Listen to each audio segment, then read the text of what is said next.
Welcome to Texans On Tap, episode 10. I'm Brandon Strange alongside Charlie Palillo and Josh Jordan. Follow them on X at Palillo, at Josh Jordan 975, Jack Brain Producing. To support this channel, all you have to do is hit like on this video. That's it. Pretty simple. Texans look to bounce back from a frustrating loss in Atlanta to even their record at 3-3 against the Saints, who absolutely thumped the Patriots in New England on Sunday. They come into NRG with a record of 3-2. Overall, they have not scored a lot of points this season, but they come in as 2.5-point favorites against Houston. Let's look at the offensive matchup first. If you're Houston, you have to like your chances with CJ Stroud versus Derek Carr, right? The Comedy Central roasts, I don't know if they still do those, but they did one of Pamela Anderson a few years ago. And I think it was Jeff Ross, the Toastmaster General himself, the Roastmaster General himself, that Pamela Anderson at some point had a dalliance with, I don't know if there are male supermodels, but at least one of the bigger ones, a guy named Marcus Schenkenberg. And Ross's zinger to Pamela Anderson was, "This guy? You hooked up with this guy? What, you trying to sleep your way to the middle?"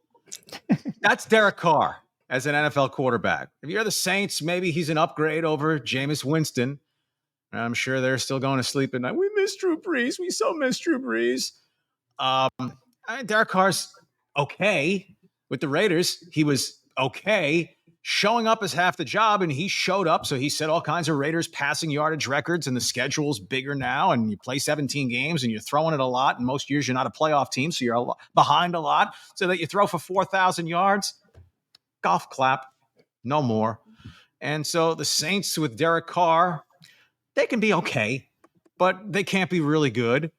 If they could swap Derek Carr for CJ Stroud, they'd do it in a millisecond.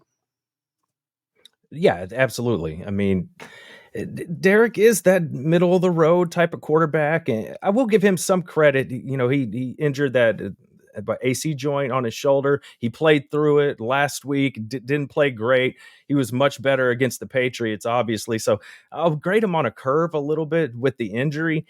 Obviously, you have Michael Thomas and Chris Olave, and they have lots of weapons. Alvin Kamara's back, so they have a lot of different ways to hurt you. But for me, it's this Saints defense. That's what makes these guys special. You mentioned them shutting out the Pats. They are fourth in points allowed and in yards allowed in the NFL. They're only averaging teams to score 15.2 points per game.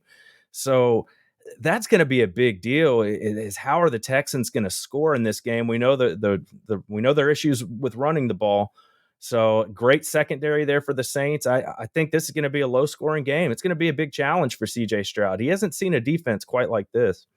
For the Texans defensive front, Saints, good veteran offensive line, 4 first-round draft picks, and a good center. And Eric McCoy played his college football at Texas A&M. He was a second-round pick, so that is a good unit. Josh alluded to Kamara, served a 3-game suspension after pleading out on criminal charges in Las Vegas. No contest, got 3 games from the league for that. He's been a good back for years. Very prolific pass catching back as well as a runner. The wide receiver tandem, Michael Thomas, is finally healthy for more than a couple of games at a time. Olave at Ohio State wide receiver factory. CJ Stroud has some familiarity with him. I just think their ultra upside is limited by Derek Carr being their quarterback, but it's a capable offense, but not one that should be hanging 30 on the Texans at NRG Stadium at least. Yeah, I agree with that. Oh, sorry, go ahead. Yeah, I agree with that. I think it's a deal where Derek Carr's not going to have to do too much to win this game. Just don't screw it up. Don't turn it over. Be smart with the football.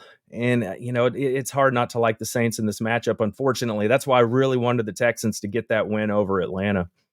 Do you think the difference does come down to Houston's ability to stop New Orleans' running game then?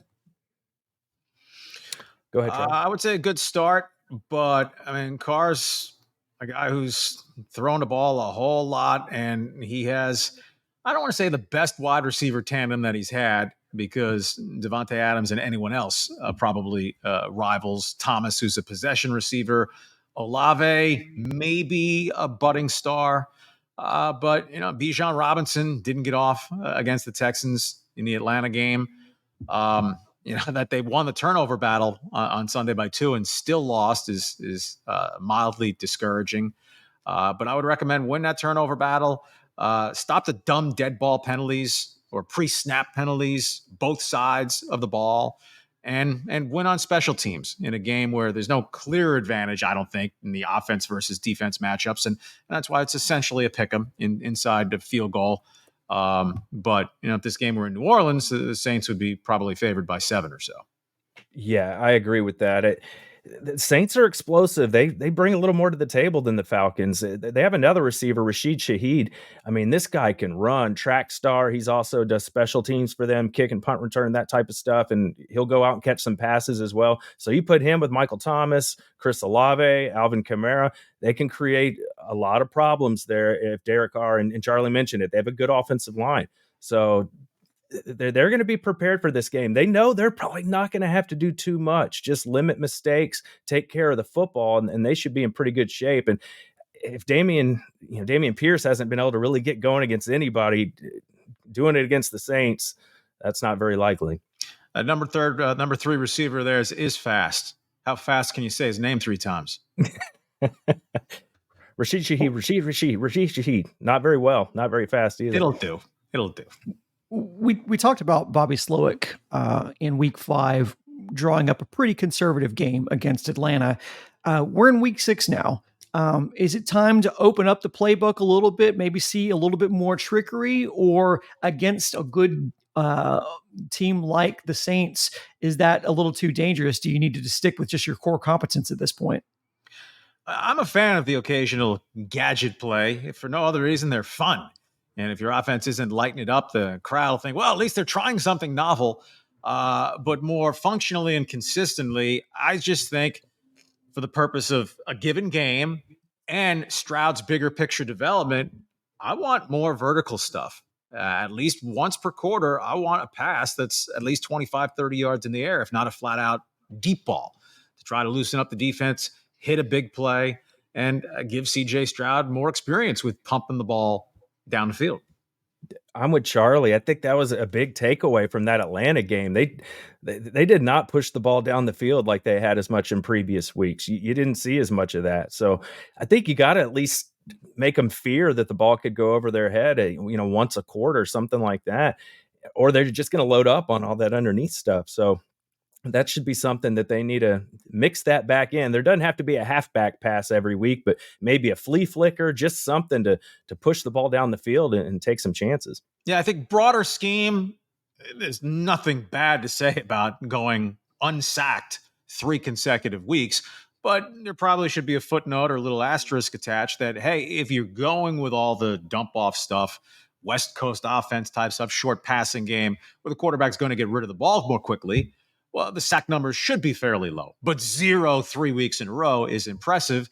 And so if the quarterback, we're talking about Derek Carr, that David Carr syndrome of 1,000, I got to get rid of it. That's not there for CJ Stroud. So, a little bit of 7-step drop, work the ball deeper downfield. You have the big target in Nico Collins, who's had a couple of games where he's hit on a couple of big plays. Would like to see the attempt at that a bit more consistently. That will be an issue, though, because I'm not so sure Tank Dell's going to play in this Saints game. We'll know as we get closer to game time. But if you just look across the NFL, most of the guys are not coming back the very next week after suffering a concussion. So I'd have to say it's more unlikely that he suits up against New Orleans. Yeah, they could use one more wide receiver with real giddy up. And, you look at Kyle Pitts, who'd been struggling against a lot of teams, not against the Texans.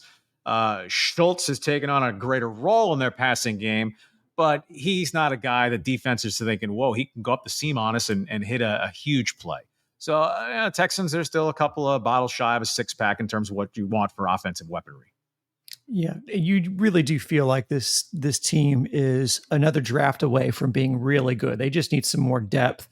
Let's do some predictions to wrap this up. Can the Texans pull something out here and go into the bye at 3-3? What's your final score prediction here? At the risk of patting myself on the back, that is me patting myself on the back. I might have won both showcases last week. I think I said 23-20 Falcons, but I was shooting for the reverse psychology, be wrong 3 weeks in a row, have a 3-week winning streak. So I'm dancing around here because really I have No idea. Fairbairn's been solid. The Saints moved on from Will Lutz. Their rookie kicker's 12 out of 13, 3 out of 3 from 50 yards plus. I'll go Saints 24-21. I'm expecting a lower game here. Like I said, the Saints just holding teams down. I'm going to go 20-13 Saints. Nice. Well, that's going to be it for episode 10 of Texans on Tap. We'll be back next week to recap this game and hopefully be talking about a bounce back win with a 3-3 record going into the bye. Thanks for listening. And as always, go Texans.